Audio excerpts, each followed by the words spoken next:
Recording. All right. We're doing another review today.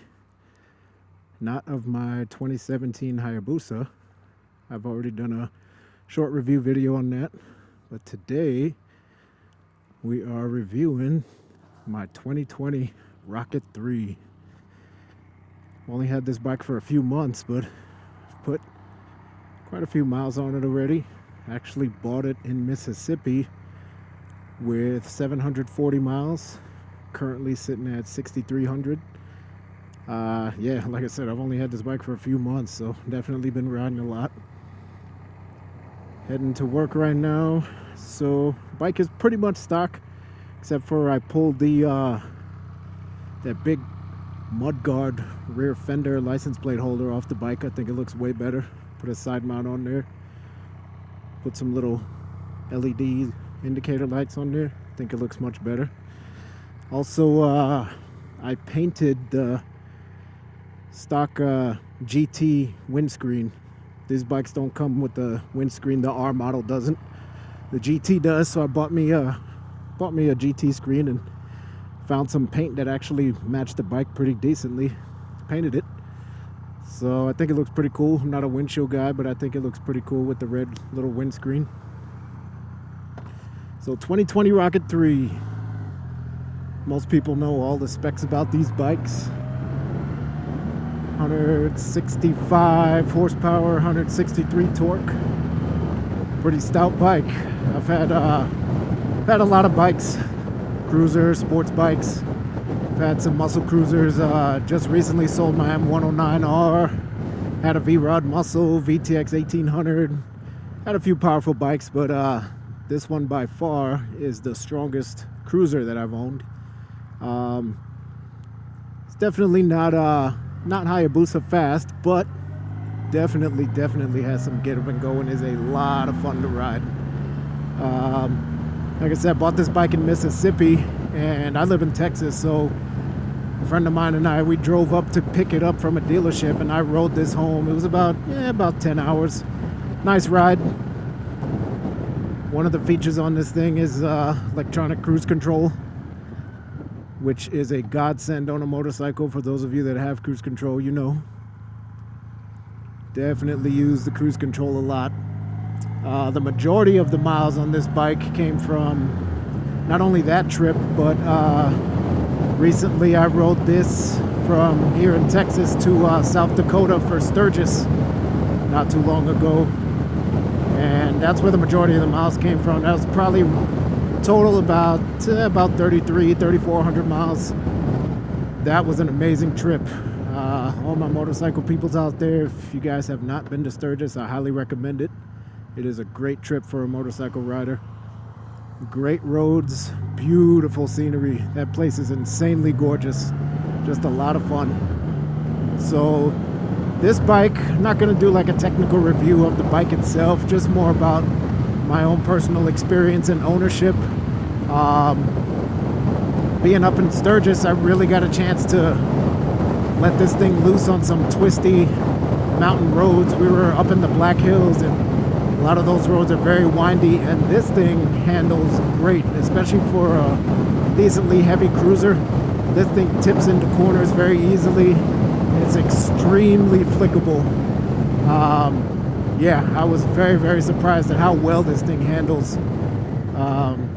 Yeah, I mean, I love taking twisty roads on my Hayabusa and some of my other sports bikes that I've owned, and this thing, it's great to be able to jump on a power cruiser and have, some of that same agility in the corners.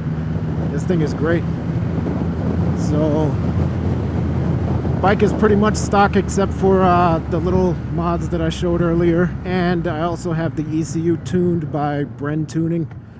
Those of you in the sports bike world know about Bren Tuning. They flashed the ECU on this bike and took off all the restrictions. I'll do a little pull here so you can kind of get an idea of how it runs. So second gear, roll on.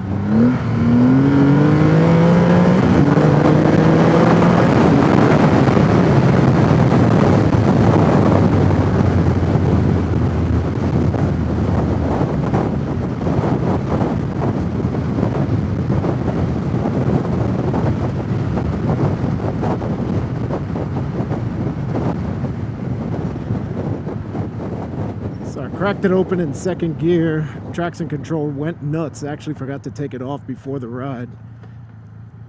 And I started off at about 40 mile an hour. Got up to about 105 and let off in that short space of time. So this thing is not slow. It'll definitely get up and go. Definitely has a lot of power, a lot of torque. I mean, obviously 163 foot-pounds of torque is a lot of torque for a motorcycle. But with the tune, I've heard that on these bikes, tuning the ECUs and removing the restrictions can... I've heard some people claim that they've gotten about 25-30 horsepower at the wheel just from removing the restrictions and tuning the ECU. No other modifications. So I've never put this on a dyno, so I have no idea what it makes, but it definitely feels stronger than stock. So apparently these things are extremely restricted from the factory. But yep, this is a great bike. A lot of fun to ride. This is my first Triumph, so I cannot attest to the reliability as of yet. So far I haven't had any issues, except it's got a keyless key fob to start the bike. Every so often I'll get the message that comes up saying key fob not available. It's like it's not reading the key fob for some reason, but it doesn't affect the way the bike runs. The bike fires up every time, but the little message is annoying. But other than that, no issues, knock on wood, thankfully. So I've been riding for about 5 years, but I'm always riding. I ride a lot. I ride a lot more than people I know that have been riding for 20 plus years. And I've had a lot of bikes. I don't know if this was really recommended for a beginner. A good friend of mine, I tease her sometimes and tell her she should take it for a spin, and she's deathly afraid of it. She hasn't been riding for too long. So, I mean, when you look at the bike, it can be intimidating because it's a pretty beefy bike. Just the size of it alone and the weight can be a little intimidating. Normally, I would say a bike with this kind of power, probably not the best for a beginner, but they do have different modes that you can tone the power down, like they have rain mode and road mode. I have personally never tried any other mode. From the day I bought this bike, I put it in sport mode, and that's where it has stayed. So I really don't know how much it cuts the power by in the other modes. So maybe a beginner could ride this and kind of grow into it, but I would kind of lean more on the side of sticking with getting some experience behind you before you picked one of these up. But for those of you that are thinking of possibly getting one of these or riding one, I highly recommend at least go to a dealership and ride one. You just might want one. They are a ton of fun. Great bike. So that's all for now. Everybody ride safe. Thanks for watching.